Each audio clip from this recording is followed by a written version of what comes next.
Father's Day. Morning. 7:06 a.m. My daughter leaned over my shoulder and said, "You don't even know what year it is, do you?" By July 1st, I had lost my $6.2 million estate, $243,000 in investments, and the legal right to manage my own life. I'm Raymond Thompson. I'm 72. I spent 4 decades building a pharmaceutical company from the ground up, retired with more than most people ever dream of, and still, I never saw it coming. They thought their scheme was airtight. If you've ever been blindsided by someone who shares your last name, drop your city in the comments. Subscribe. This story doesn't end the way they planned. Looking back now, I can trace the pattern. It wasn't sudden. It was slow erosion disguised as family closeness. I had one child, Claire. She was brilliant. She could pitch a lie like it was gospel and smile through it so sweetly, even a judge would believe her. She was the golden child long before I ever realized the damage she could do with that charm. Claire went to Columbia. No debt.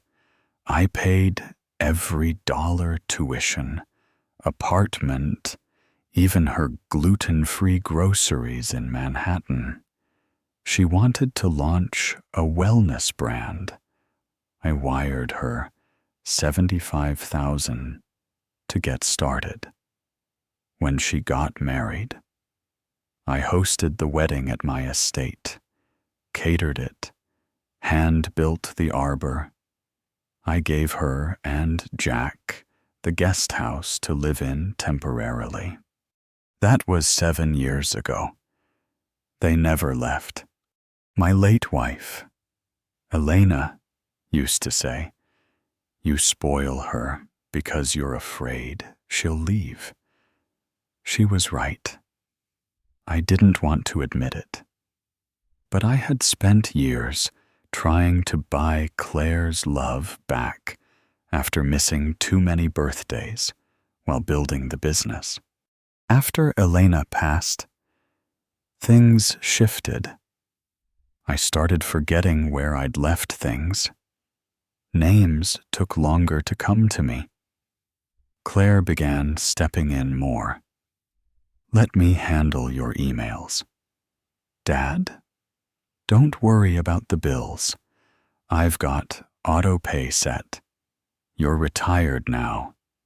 Just enjoy yourself." It sounded caring.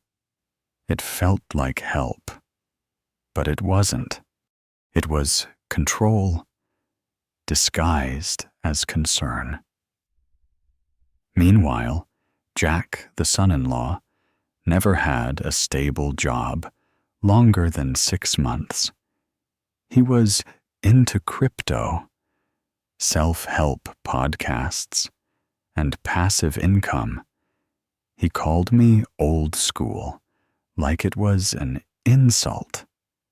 Once, I caught him hosting a webinar from my sunroom, claiming he owned the estate and was teaching others how to build wealth through inherited real estate. I laughed at the time, but looking back, that wasn't a joke. That was foreshadowing. They started small. Claire got added as a co-signer just in case of emergency. Jack helped optimize my Coinbase portfolio, converted half my stocks into crypto. They convinced me to streamline my finances, consolidate accounts, simplify things. I trusted them. I didn't realize I was giving them the keys to everything. The morning it all snapped into place.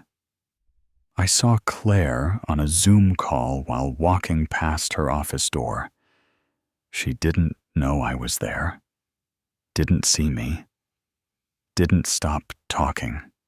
And what she said next will stay with me forever.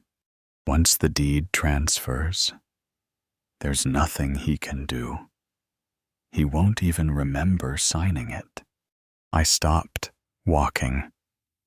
My heart froze, and from that moment, I stopped being her father and started becoming her reckoning. People see a big house, a 6-figure car in the driveway, and they assume life has always been easy. It wasn't. I built Thompson. Therapeutics in my garage with a hot plate and a dream. My first patent came after 17 failed formulas. By the time Claire was born, I was still eating instant noodles in motel rooms after investor meetings. I missed her first steps. I missed her second birthday, stuck at a biotech conference in Denver. But when that company went public, I thought every sacrifice would finally mean something. I poured everything into her: private school, summer programs, a violin she never played, S8 tutors, therapy. I told myself it was worth it. Even when she rolled her eyes through every recital and called me too intense for showing up at college move-in day with her entire dorm wired for backup power. I wanted her to have what I didn't: stability, comfort, options, and I gave her all of it. Jack, her husband, was different. When they met, he had just failed at flipping NFTs, but he was smooth, too smooth, talked like he had a podcast even when he was just asking for the salt. Claire loved that. She said he was manifesting abundance. I said he didn't have a job. Still, I bit my tongue. I bought them a townhouse near Scottsdale, paid in full. Jack moved in with his clients, basically a bunch of guys with ring lights, selling empowerment courses to teenagers. They never paid me rent, never offered to cover the taxes or the landscaping, but they always had money for matcha, new tech, and brand consulting retreats in Tulum. Meanwhile, Claire started calling herself a holistic life architect. She hosted meditations in the backyard of my estate, my house, and charged people $600 a session to release ancestral trauma. She said my presence disrupted the energy, so I stayed upstairs. Looking back now, I realized the house had slowly stopped feeling like mine.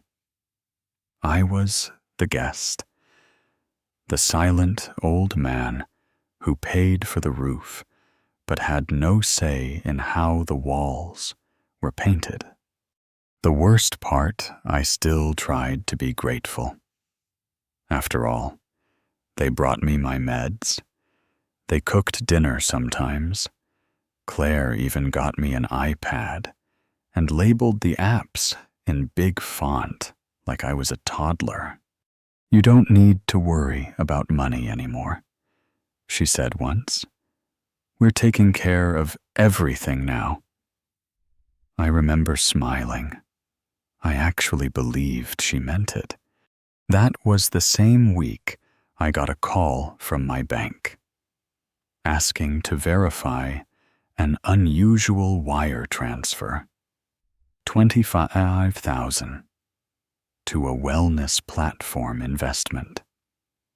I asked Claire about it. She said it was part of a portfolio rebalance Jack had suggested. "Trust the process," she said. I hung up, confused, but still silent, because, for years, silence had been my currency. I didn't argue when Elena said I was never present. I didn't fight when Claire shut me out of her wedding planning. I just paid and prayed it would be enough. But it never was. I started noticing more. Jack asking to borrow my laptop for Zooms. Claire reminding me to stay in my lane when I questioned their spending. Mail started disappearing. Bank statements came in digitally now, except I couldn't access them. I told myself I was imagining things. Maybe I was slowing down. Maybe letting them handle things was smarter.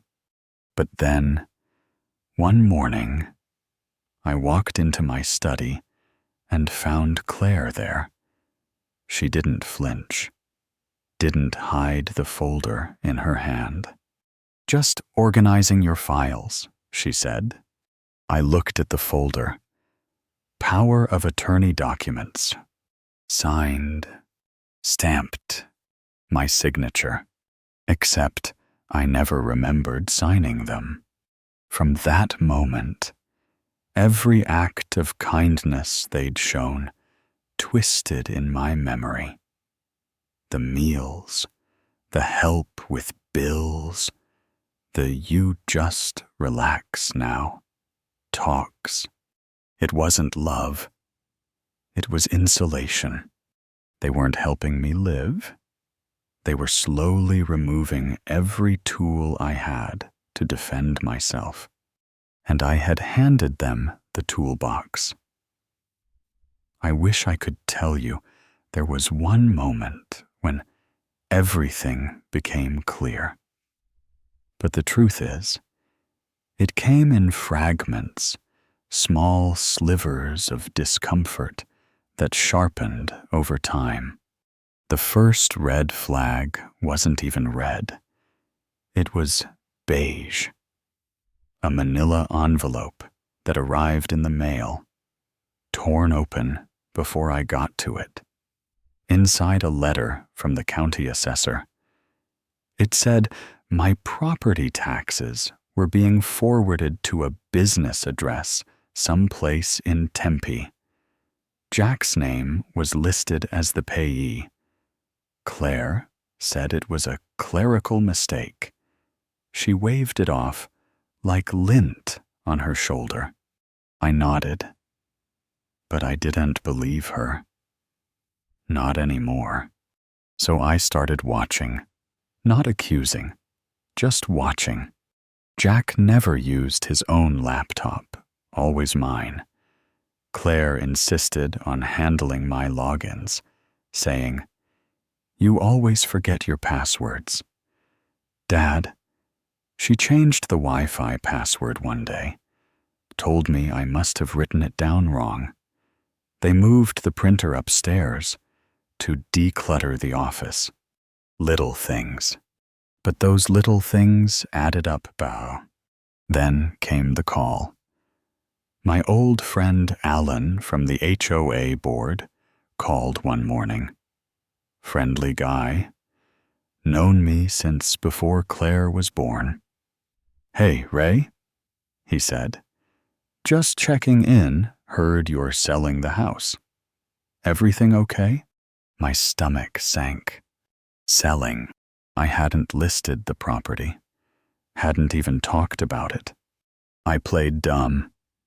Oh, you know how rumors are. But inside, I was ice. That night, I waited until Claire and Jack were asleep. I pulled out the backup tablet, the one they didn't know about. Logged into my Chase account. Access denied. Tried Fidelity. Locked. Tried Coinbase. Gone. All of it. I remember staring at the screen so long. My eyes started to burn. I wasn't just locked out, I'd been erased. I needed proof. I called Kravitz, a forensic accountant I knew from my board days. Quiet, smart, owed me a favor. He came by the next afternoon with a burner laptop and a plan. By that night, we'd found enough to make my knees buckle. Claire had moved over 243,700 in small, repeated transactions to shell companies. Jack had sold crypto out of an account still under my name, converting and moving the funds into what they called joint business ventures. But I was never listed on any of the filings. It was theft, clean, calculated, spread across 14 months like butter on toast. They didn't steal in one big grab. They bled me slowly, invisibly, and I'd thanked them for it. Then came the blow I didn't see coming. Kravitz pulled up medical records from a clinic I'd never visited. Turns out, Claire had been shopping me around to sketchy wellness doctors, getting paperwork that claimed I showed early signs of cognitive decline. One report even listed possible dementia requires supervision. My own daughter had filed this behind my back. She had the documents to prove I was unfit to manage my own finances, which explained how she got the power of attorney to stick. I wasn't confused. I wasn't slipping. I was being silenced on paper. I sat in the guest room that night, door locked, hands shaking. Everything I thought was real had warped.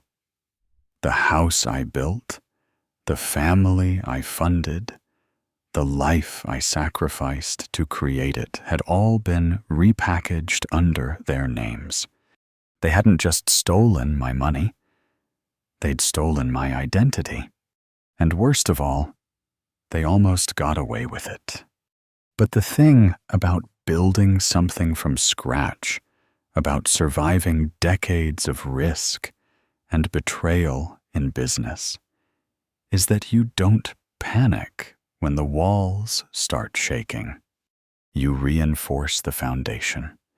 And I had one thing they didn't: discipline. The real unraveling started on a Tuesday morning just after sunrise. House quiet, coffee brewing. I went to check my email and found the Wi-Fi dead. Not just spotty gone, tablet, phone, even the smart thermostat offline. I wandered into the living room. Claire was already there. Yoga mat rolled out. Her phone open to TikTok. Internet's acting up, I said, keeping my voice even. She barely glanced at me. "Oh, must be a provider thing. Maybe you pressed something by mistake." Her tone was syrupy, her eyes ice. It wasn't just me. I checked the modem. All cables in place. Power steady, yet only my devices were blocked. Jack strolled in, grabbed the remote, switched on the TV. "You know, Ray, maybe it's time to take a real break from tech. All these screens aren't good for you at your age." He winked. That empty, influencer smile plastered on. I didn't answer. I just watched the way they moved, how they filled the house. My house. With the confidence of owners, not guests. That same day, Kravitz texted me from his car in the driveway. "Check your study. Top drawer on the left." When Claire and Jack left for a strategy session, another excuse to be gone for hours, I slipped upstairs. Opened the drawer. Inside a crisp envelope with my name in Claire's handwriting. I hesitated. My heart pounded, not from fear, but from that deep, electric sense you get right before a storm hits. I tore it open. Power of attorney. Paperwork. Notarized. Medical forms from a clinic 2 counties over. A title transfer for the Scottsdale duplex, signed, witnessed, processed. Not by me. At least, not with my consent. I scanned the signature. My name. Shaky. Wrong slant. Someone had traced it or forced it.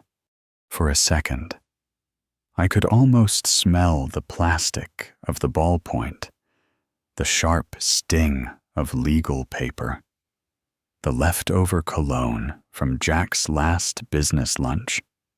The air felt thick, electric, charged with betrayal. I remembered Claire's words from that Zoom call, replaying in my mind. Once the deed transfers, there's nothing he can do. He won't even remember signing it. I stood there, envelope trembling in my hand, and realized this wasn't a sudden scheme. It was a plan long, careful, and layered. First, isolate me from my own accounts. Replace every real bill with digital notices, only they could see. Second, get the medical documentation to prove I was unfit. Third, use that paper trail to move my property, siphon my money, and lock me out of my own life. It wasn't just theft. It was erasure. I felt dizzy. Not from age or illness, but from the shock of seeing everything spelled out in black and white. Even the details were orchestrated mail rerouted. Neighbors kept in the dark. HOA board fed some story about me downsizing for my health, but Kravitz had gone further. He'd pulled up the security feed from the Ring camera on my office door. I watched the video. Jack, late at night, slipping inside with a folder and a pen. He rifled through my drawers, took out my checkbook, snapped photos of documents, muttered, "Just a couple more signatures, and we're set." His voice was calm, practiced. Suddenly, every odd moment clicked into place, a light bulb montage. Jack asking for my mother's maiden name for a crypto password. Claire reminding me to trust the process. Those missing bank statements. The constant reassurances that I didn't need to worry. It all added up. Finally. Terribly. That night, I sat at the kitchen table, paperwork spread out like a crime scene, ring footage replaying on loop. I saw their plan for what it was, a quiet, relentless operation, years in the making, and in that moment, a calm I hadn't felt in months settled in my chest. I'd built empires from less than this. If they wanted a war of paperwork, I was ready. I didn't shout. I didn't threaten. I started plotting my revenge. I didn't slam doors. I didn't scream. The house stayed quiet, like always. But from that night forward, everything shifted this time, under my control. I started with what they loved most, their own digital trail. Kravitz and I gathered evidence, not just suspicions.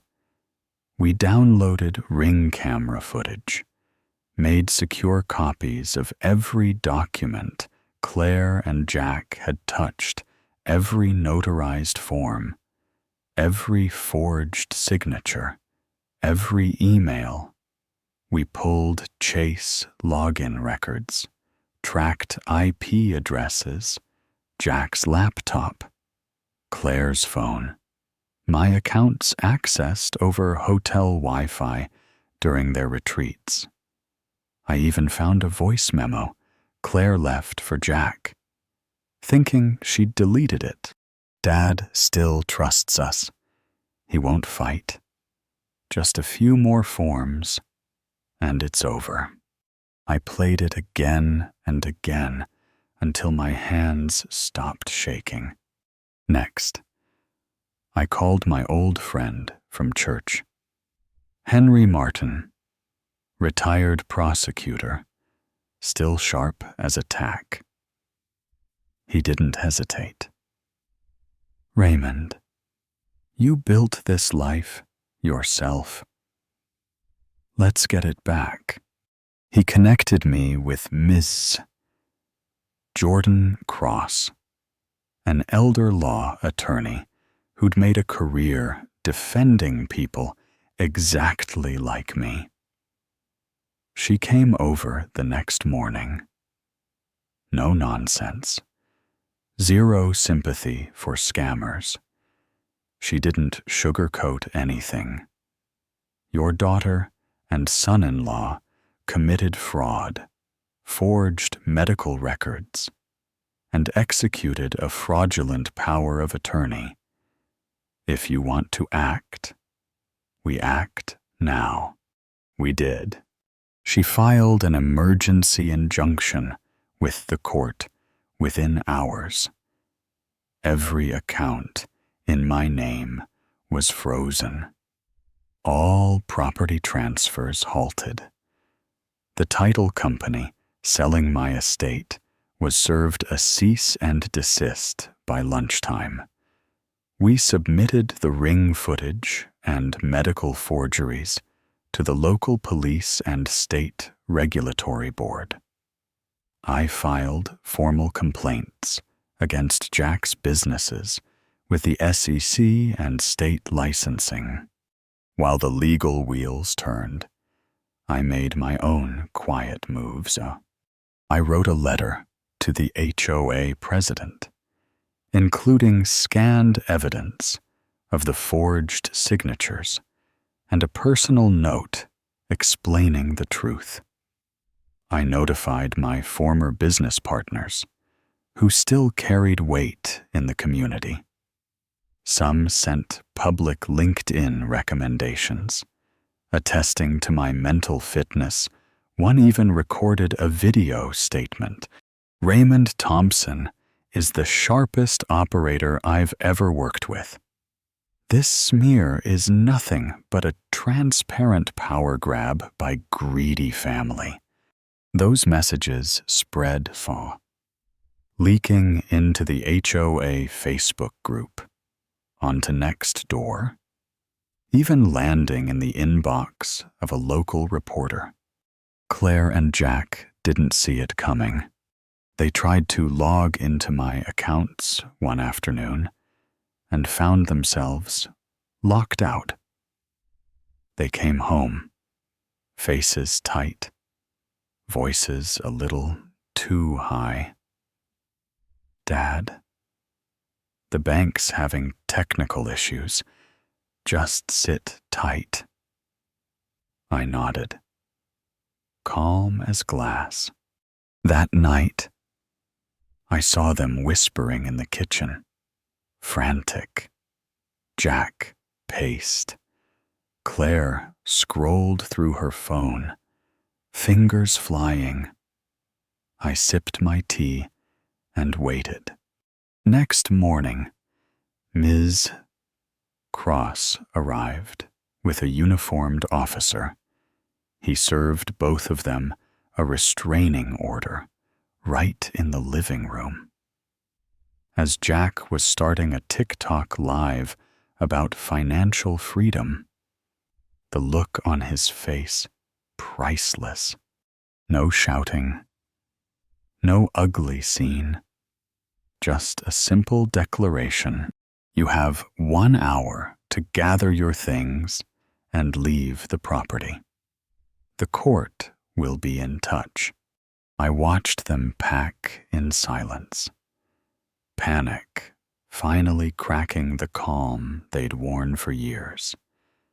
They left behind yoga mats, ring lights, and a pile of unopened mail with my name on it. As the door shut, the house felt bigger, emptier, but cleaner, like a storm had finally passed through and taken all the poison with it. I knew the fight wasn't over.